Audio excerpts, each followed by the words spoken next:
किसकी responding ability, challenges जो भी हमारे सामने आते हैं।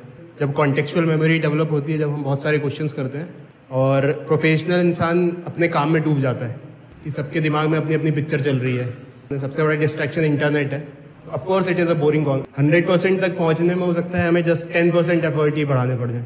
किसी भी चीज़ को लेके तुम 3 घंटे बैठ सकते हो, उस पर्टिकुलर मोमेंट पे अटेंशन ना देने की वजह से क्वेश्चन गलत हो जाता है। बहुत अच्छे बैट्समैन होते हैं, उनके रिफ्लेक्सेस बहुत तेज होते हैं, पहले से कोई तैयारी नहीं हो सकती, उसी मोमेंट पर डिसीजन लेना पड़ता है। कोई भी मैजिक नहीं होता। हमें अपना साइंटिफिक एपेटाइट डेवलप करना है। एक इंटेलेक्चुअल प्रॉपर्टी भी होती है। कॉज और इफेक्ट के बीच में सुना कि ऐसा हुआ तो क्यों हुआ, कि फ्रिक्शन आगे लग रहा हो चाहे पीछे लग रहा हो, गिर थोड़ी जाओगे। परिवार में पैदा हुए हो, किस सोसाइटी में पैदा हुए हो, किस शहर में पैदा हुए हो, किस देश में पैदा हुए हो। Madhya Pradesh is a very backward state of all the states in India. बहुत ही रैशनली मोटिवेट करने के लिए कोई नहीं है हमारे आसपास। क्या प्रोबेबिलिटी है कि तुम एक बहुत ही मल्टी मिलियन सब्सक्राइबर वाले यूट्यूबर बन जाओगे। मुंबई में जाके एक्टर ही बनूंगा, अमिताभ बच्चन से कम मंजूर नहीं है मुझे ज़िंदगी में। Education is the most powerful tool. अब क्योंकि हम 12th क्लास में आ गए, हमें रिस्पॉन्सिबिलिटी समझने की, रिस्पॉन्सिबिलिटी क्या होती है। रिस्पॉन्सिबिलिटी अमूमन ऐसा समझा जाता है किसी काम की जिम्मेदारी, ऐसा नहीं है। टेक्निकली रिस्पॉन्सिबिलिटीज़, अगर इसको तुम बाइफरकेट करो इस वर्ड को, तो रिस्पॉन्डिंग एबिलिटी, किसकी रिस्पॉन्डिंग एबिलिटी, चैलेंजेस जो भी हमारे सामने आते हैं। अच्छा, अभी इस एज पर जो हमारे सामने चैलेंजेस हैं, जिस भी हम एजुकेशन को, एकेडमिक्स को परसू कर रहे हैं, वो है क्वेश्चंस। जो क्वेश्चंस हमारे सामने आएंगे, तो हमें अपनी डिसीजन मेकिंग एबिलिटीज़ बढ़ानी है कि डिसीजन मेकिंग कैसे बढ़ा सकते हैं हम अपनी, है ना। क्वेश्चन सामने आया तो कौन से कॉन्सेप्ट्स यूज़ करने हैं, किस डायरेक्शन में जाना है, ये हमें प्रैक्टिस के थ्रू आता है। एक्सपीरियंशियल, जब कॉन्टेक्चुअल मेमोरी डेवलप होती है, जब हम बहुत सारे क्वेश्चंस करते हैं, तब हमारे सामने आता है। अच्छा, सबसे पहली बात रिस्पॉन्सिबिलिटी एनहांस करने के लिए कि हमें इस तरीके से सोचना है कि हम प्रोफेशनल हैं। स्टूडेंट ऐसा लगता है कि हम कुछ काम नहीं कर रहे हो, अनप्रोफेशनल लोग हैं, जबकि ऐसा नहीं है। हम प्रोफेशनल हैं और प्रोफेशनल इंसान अपने काम में डूब जाता है। जैसे इमेजिन करो कि कोई एक्टर है, तो वो अपने काम में इतना डूब जाता है कि वो शायद अपनी मूवीज़ भी नहीं देखता। तो जैसे हमें प्रोफेशनलिज्म इस तरीके से डेवलप करना है कि जो जो चीज़ें हमारे सामने ज़रूरी हैं पढ़ने के लिए, उनमें डूबना है हमें फाइनली। जैसे डिस्ट्रैक्शन इतना ज़्यादा होता है कभी कभी कि सबके दिमाग में अपनी अपनी पिक्चर चल रही है, सब हीरो बनना चाहते हैं अपनी पिक्चर में, फाइनली बन नहीं पाता है कोई। तो अगर हम डिस्ट्रैक्शन को हटा के, इतने सारे डिस्ट्रैक्शन है हमारे सामने, सबसे बड़ा डिस्ट्रैक्शन इंटरनेट है, अगर उसको हटा के हम अपने प्रोफेशन में लग जाएं तो फिर हमें रिवॉर्ड मिलते हैं। एक भी प्रोफेशनल, तुम ये अपनी रियल लाइफ में जाके चेक करना, एक भी प्रोफेशनल जो भी जिसको भी तुम एडमायर करते हो, चाहे वो स्पोर्ट्स में हो, चाहे वो एकेडमिक्स में हो, चाहे वो पॉलिटिक्स में हो, चाहे वो एक्टिंग में हो, किसी में भी हो, कोई भी प्रोफेशनल अपने काम में डूबा हुआ ही रहेगा। Name it and you will see that he or she is indulged in professional 24/7। तो हमें भी प्रोफेशनल स्टूडेंट बनना है कि भाई अगर फिजिक्स पढ़ रहे हैं तो कम्प्लीटली फिर डूब गए उसमें। और एक इफेक्ट होता है जिसको बोलते हैं हम स्नो बॉलिंग इफेक्ट, कि धीरे धीरे जब हम डूब जाते हैं, तो of course it is a boring, बहुत ही बोरिंग है ये, लेकिन एक बार जब डूब जाते हैं उसमें तो फिर स्नो बॉलिंग, मतलब जब लैंडस्केप होता है स्नो बॉल का, तो शुरुआत में बॉल्स बनना बहुत डिफिकल्ट होता है, लेकिन एक बार बड़ी बॉल बन जाती है तो फिर वो और बड़ी बहुत तेज़ी से बनती जाती है। तो हो सकता है 50% तक पहुंचने में हमें 90% एफर्ट लग जाए, लेकिन 50 से 100% तक पहुंचने में हो सकता है हमें जस्ट 10% एफर्ट ही बढ़ाने पड़ जाए। तो पेशेंस रखते हुए डूबना पड़ेगा। बोरिंग है ये पढ़ाई। मतलब सबसे इम्पॉर्टेंटली तो क्या करें, मतलब काम की बात, सबसे इम्पॉर्टेंटली हमें अपनी सिटिंग हैबिट बढ़ानी पड़ेगी। क्या तुम किसी भी चीज़ को लेके, नॉट इवन केवल पढ़ाई, किसी भी चीज़ को लेके तुम 3 घंटे बैठ सकते हो विदाउट डिस्ट्रैक्टिंग और हैविंग एनी अदर थॉट। तो ये हमें अपनी एबिलिटीज़ बढ़ानी पड़ेगी, क्योंकि जिस भी एग्ज़ाम की हम तैयारी कर रहे हैं वो कम से कम 3 घंटे का होता है ना। तो चाहे बोर्ड्स का एग्ज़ाम हो, चाहे वो जेई मेंस हो, IIT जेई एडवांस, तो 6 घंटे का होता है, 3 घंटे के 2 सेशन होते हैं। तो हमें अपना एपेटाइट बैठने का इतना बढ़ाना है कि हम बिना डिस्ट्रैक्ट हुए 3 घंटे बैठ पाएँ। तो उसके लिए कैसे बढ़ेगा एपेटाइट? बैठना पड़ेगा। चलो कोई चीज़ तुम्हें बोरिंग लग रही है, उसको लेके बैठ जाओ, भले ही कुछ नहीं समझ में आए, 3 घंटे बैठ पाए क्या? तो अगर 3 घंटे उसको लेके बैठ पाए मतलब कि इट्स अ गुड साइन। लेकिन अगर बीच में उठ गए, ऐसा हो गया, डिस्ट्रैक्शन हो रहा है, तो इसका मतलब कि there is need of improvement, focus बढ़ाना है हमें। अच्छा, सेकेंड, एक बार सिटिंग हैबिट बढ़ाने के साथ साथ जब हमारी सिटिंग हैबिट बढ़ जाती है तो हमें अटेंशन स्पैन बढ़ाना है हमारा। कभी कभी होता है कि हमें सब कुछ आता है, कॉन्सेप्ट एकदम क्लियर है, लेकिन उस पर्टिकुलर मोमेंट पे अटेंशन ना देने की वजह से क्वेश्चन गलत हो जाता है। मतलब इलेक्ट्रॉन को नेगेटिव चार्ज है जैसे, तो हम करंट का डायरेक्शन उसमें नेगेटिव कंसीडर करना है, ये भूल गए, मतलब just out of a sudden slip हो गया। कुछ गलती नहीं है, कोई कॉन्सेप्ट हमें गलत नहीं आता है, लेकिन जस्ट लैक ऑफ अटेंशन की वजह से वो हमारा क्वेश्चन गलत हो गया। तो पहली चीज़ जो हमें इम्प्रूव करनी है वो है अपना सिटिंग स्पैन, एपेटाइट बढ़ाना है बैठने का। और दूसरी चीज़ जो हमें मास्टर करनी है वो है हमारा अटेंटिवनेस, कि पर्टिकुलर मोमेंट पे हम कितने अटेंटिव हो पा रहे हैं। क्रिकेट का शौक है तो जो बहुत अच्छे बैट्समैन होते हैं उनके रिफ्लेक्सेस बहुत तेज होते हैं।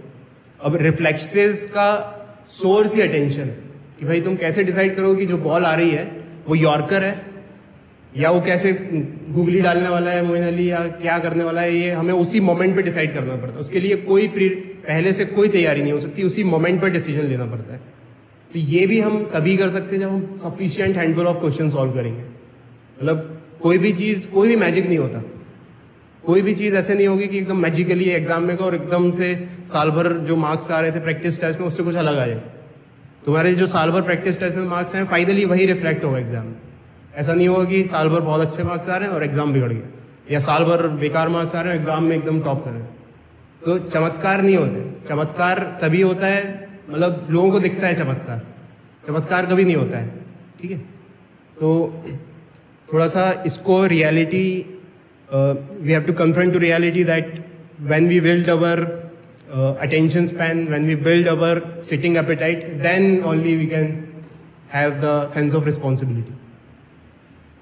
ठीक है, और साथ ही साथ हमें अपना साइंटिफिक एपेटाइट डेवलप करना है। ठीक है, अच्छा, अभी जिस सोसाइटी में हम रह रहे हैं यहाँ पे ऐसा अमूमन समझा जाता है कि जो एक्यूमुलेशन एसेट्स के फॉर्म में, गुड्स और एसेट्स के फॉर्म में जो हमारे सामने वो हमारी प्रॉपर्टी है, लेकिन ये गलत है। ये नोशन एकदम गलत है। जब तुम थोड़े बड़े हो जाओगे तुम्हें समझ में आएगा कि एक इंटेलेक्चुअल प्रॉपर्टी भी होती है। इंटेलेक्चुअल प्रॉपर्टी मतलब किस चीज़ को तुम किस तरीके से, किस नज़रिए से सोच पा रहे हो, ये तुम्हारे क्या कहें एक ज्वेल है तुम्हारी लाइफ का, और जो फाइनली दूसरे टर्म्स में भी रिवॉर्डिंग होता है कि उससे तुम फाइनेंशियल भी अपनी चीज़ें एक्यूमुलेट कर सकते हो, एसेट भी बढ़ा सकते हो।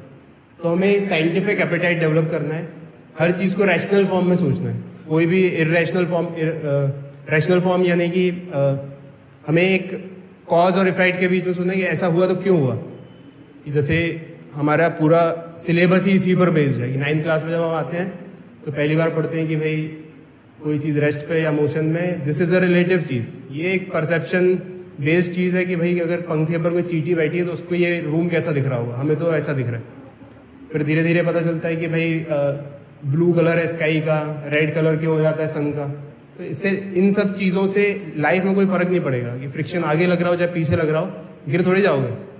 लेकिन ये सारी चीज़ें हमारा साइंटिफिक एपेटाइट डेवलप करा रही होती हैं, जो आगे चल के हमारे दिमाग को खोल के रख देती हैं, और जो हमारी लाइफ में चीज़ें आती हैं बाद में जाके उसमें हम अच्छे से एनालाइज कर पाते हैं उन्हें। तो हमारा फोकस अभी 9 से 12 तक की एज में जो होना चाहिए वो होना चाहिए साइंटिफिक एपेटाइट को डेवलप करने के लिए।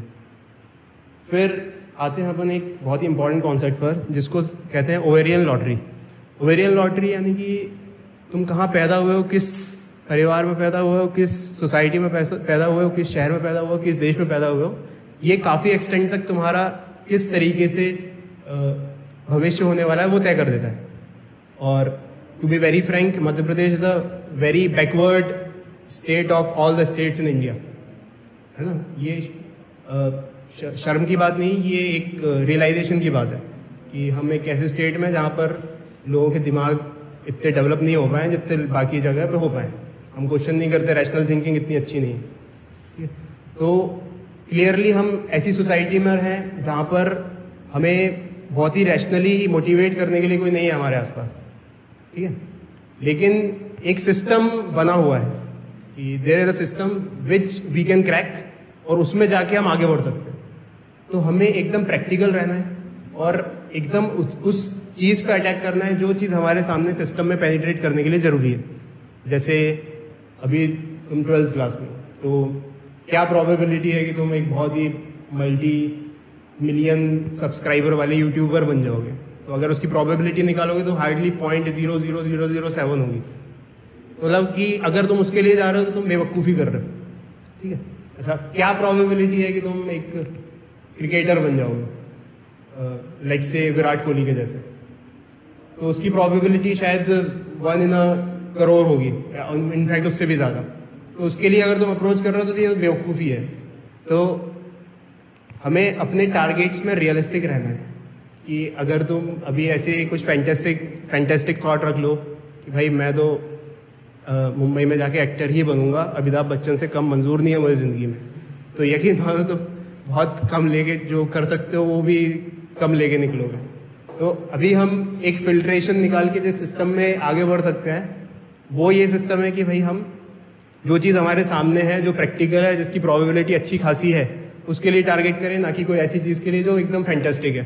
फैंटास्टिक यानी कि जिसका कोई होने की प्रोबेबिलिटी बहुत कम है, ऐसा नहीं करना चाहिए। तो अभी जिस भी सिनेरियोज में हम सब रह रहे हैं वो यही सिनेरियो है कि जो भी हमारे सामने एकेडमिक सिस्टम है उसमें आगे बढ़ते जाएं, और फिर ओपन होता है फिर चैनल हर चीज़ के लिए, वर्ल्ड ओपन है एट अ टाइम, लेकिन एक मिनिमम तो हम अपना करके चलें। तो एजुकेशन एक ऐसी चीज़ है जो हमको इस चीज़ से ऊपर निकाल सकती है। ये मैंने अपनी लाइफ में भी देखा है और जितने भी लोग मेरी लाइफ से कनेक्टेड है उनकी लाइफ में भी देखा है कि education is the most powerful tool कि हम अपनी लाइफ और अपने से एसोसिएटेड जो लोग हैं उनकी लाइफ को एनहेंस कर सकते हैं। तो इस पे स्टिक रहना है, और एटलीस्ट अब क्योंकि हम 12th क्लास में आ गए तो ये फेज़ तो बहुत ही इंपॉर्टेंट है। ये फेज़ में हम एकदम प्रोफेशनल 12th क्लास स्टूडेंट बन के इसी चीज़ पे फोकस रखनी है अपनी सारी एनर्जीज।